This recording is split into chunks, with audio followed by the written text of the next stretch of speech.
জঙ্গিপুর বিধানসভার অন্তর্গত কানুপুর অঞ্চল তৃণমূল কংগ্রেস কমিটির নেতৃত্বে ৯ নম্বর জঙ্গিপুর লোকসভার তৃণমূল কংগ্রেস প্রার্থী খলিলুর রহমানের সমর্থনে নির্বাচনী জনসভায় এই জনসভায় উপস্থিত ছিলেন জঙ্গিপুর বিধানসভার জনপ্রিয় বিধায়ক বিশিষ্ট সমাজসেবী জাকির হোসেন, ব্লক তৃণমূল কংগ্রেস সভাপতি গৌতম ঘোষ, পঞ্চায়েত সমিতির সভাপতি মনোয়ারা খাতুন, জেলা পরিষদের মেম্বার প্রশান্ত সরকার, যুব ব্লক সভাপতি রাজা মেহেদি হাসান, কানুপুর অঞ্চলের প্রধান মেহের শেখ, সুখেন হালদার সহ ব্লক ও পঞ্চায়েতের অন্যান্য নেতৃত্ববৃন্দ ও কর্মী সমর্থক বৃন্দ।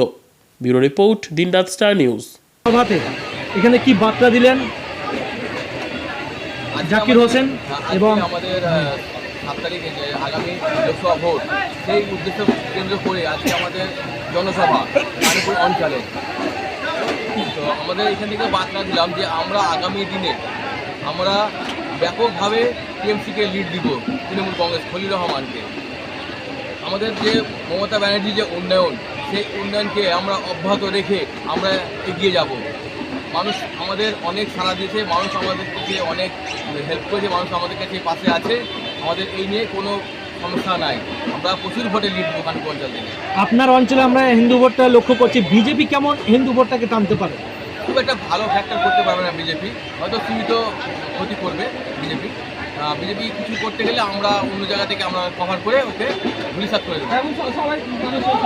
সারা কেমন পাচ্ছে? তারা খুব ভালো আছে।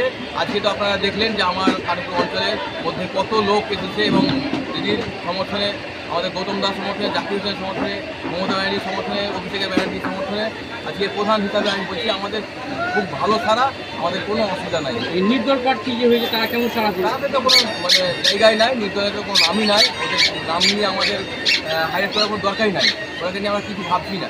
রঘুনাথগঞ্জ 1 নম্বর ব্লকে কি আপনার অঞ্চল লিড দিবে সর্বোচ্চভাবে? আশা করি সর্বোচ্চ লিড দিব আমরা কানুপুর অঞ্চল। উপস্থিত কে কে ছিলেন? আমরা অবশ্যই আজকে ছিলাম আমাদের বিধায়ক, জনপ্রিয় এবং প্রিয় মানুষ তানভীর জাকির হোসেন সাহেব, আমাদের এমএলএ সাহেব এবং আমাদের ব্লক সভাপতি গৌতম ঘোষ, পঞ্চায়েত সমিতির সভাপতি মনোয়ারা খাতুন, আমার অঞ্চল প্রধান কানপুরের মেহের শেখ এবং জেপি মেম্বার প্রশান্ত সরকার, আর আমার পুরো অঞ্চলের মেম্বার বুথ সভাপতি। কানুপুরের মানুষের সঙ্গে মাননীয় মুখ্যমন্ত্রী আছে এবং আমি আছি, আমাদের এমপি আছে, আমাদের যারা প্রধান আছে, সভাপতি আছে, মেম্বার, সকলেই মানুষের সাথে আছে। নাহলে আপনারা দেখেছেন আজকে একটা অঞ্চলের জনসমুদ্র নেমেছে।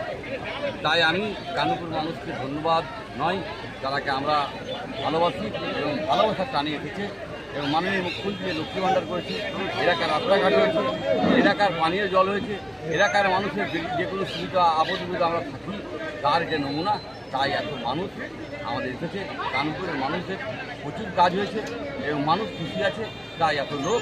মানুষকে আমরা সবসময় ভালোবাসি এবং আপনারা জানেন আমি 12 মাস মানুষের সেবা করি, মানুষ এলাকার মানুষ যাই, তাই ভোটে প্রতি করুন আমাদের তৃণমূলের পূর্বে শৈলী দাবি পাবে জোড়াফুল চিহ্নে ভোট, মাননীয় মুখ্যমন্ত্রীর উন্নয়ন এবং আমার যে ব্যবহার কানুপুরে তো লিড হচ্ছে, তাহলে 100% লিড হবে। আপনারা কি বুঝলেন যে বিরোধীরা কেউ আছে? বিরোধী বলে কেউ নাই। আপনার উন্নয়ন কেমন জোয়ার পড়েছে মানুষের? আপনারা দেখতে পাচ্ছেন জনজোয়ার, সেখানে আর একটা অঞ্চলে আপনারা দেখতে পাচ্ছেন যে জনজোয়ার, প্রায় লোক চলে এসেছে। কারণ আর যদি একটা করে ভোট দেয় তাহলে কোনো ভোটই থাকবে না, আমাদের পুরো ভোট। জঙ্গিপুরে আমরা দেখতে পাচ্ছি বিভিন্ন শিল্পপতি থেকে শুরু করে এবং নির্দল প্রার্থীরা দাঁড়িয়েছে, চতুর্মুখী লড়াই বলে মন্তব্য করছে সাধারণ জনগণ। কোনো চতুর্মুখ নেই, কোনো লোকের লোক নেই। আপনারা একটা সভায় লোক দেখান যে একটা মানুষের 500 লোক দিতে পেরেছে, আমরা দেখান। কারণ আমরা মানুষ 12 মাস আছি, কেউ ভোট পাকিয়ে ভোট পেয়ে যাবে সেটা নয়। কোনো লোক পাবে না ভোট, জোটও পাবে না, কংগ্রেসও পাবে না, কোনো নির্দল প্রার্থী যা তাও পাবে না। কারণ তারা মানুষের কবে আমরা যখন লকডাউন ছিল মানুষের পাশে ছিলাম আপদগুলোতে, যে 12 মাস আপদগুলোতে আমরা মানুষের পাশে থাকি। তাই মানুষ আমাদের সাথে আছে। জোড়াফুল চিহ্নে মাননীয় মুখ্যমন্ত্রী আছে, তার সাথে মানুষ আছে জোড়াফুল চিহ্নে। খলিল সাহেব এবার আশাবাদী অবশ্যই 100%।